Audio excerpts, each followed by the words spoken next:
অনেকেই প্রশ্ন করেন যে আমরা গুগল ক্রোমে কিভাবে ইংলিশ টাইপিং করতে পারি টাইপিং টেস্টের মাধ্যমে।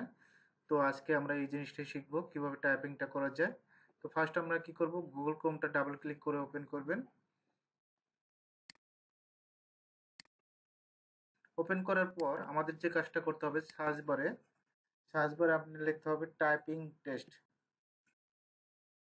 TYPING, টাইপিং স্পিড টেস্ট যেটা আছে এটা না দিয়ে টাইপিং টেস্ট দিবেন। Typing test, just typing test যেটা আছে এটা ক্লিক করবেন অথবা সম্পূর্ণ লিখবেন টাইপিং টেস্ট। ক্লিক করার পর এখান থেকে 60 সেকেন্ডের যেটা আছে জাস্ট ক্লিক করব প্রথমটায়। ক্লিক করার পর এখান থেকে দেখেন এগ্রি, মোর অপশনে যাওয়ার কোনো প্রয়োজন নেই, এগ্রিতে ক্লিক করবেন।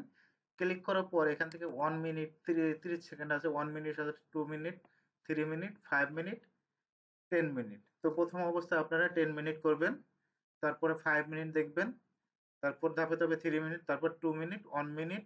1 মিনিটে আপনি সর্বোচ্চ কত স্পিড তুলতে পারেন আপনি দেখবেন। তবে এখান থেকে আমি 5 মিনিটে ক্লিক করব, 5 মিনিট টেস্ট। এখান থেকে মিডিয়াম টেক্সট আছে, ইজি টেক্সট আছে, হার্ড টেক্সট আছে। তো সর্বপ্রথম যারা নতুন টাইপিংটা করবেন ইজি টেক্সট দিয়ে করবেন, তারপর মিডিয়াম দিয়ে দেখতে পারেন, হার্ড টেক্সটটা দেখতে পারেন।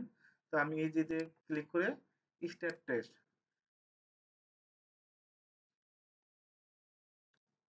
তারপর এখান থেকে আপনি নিয়ম অনুযায়ী টাইপিং করবেন।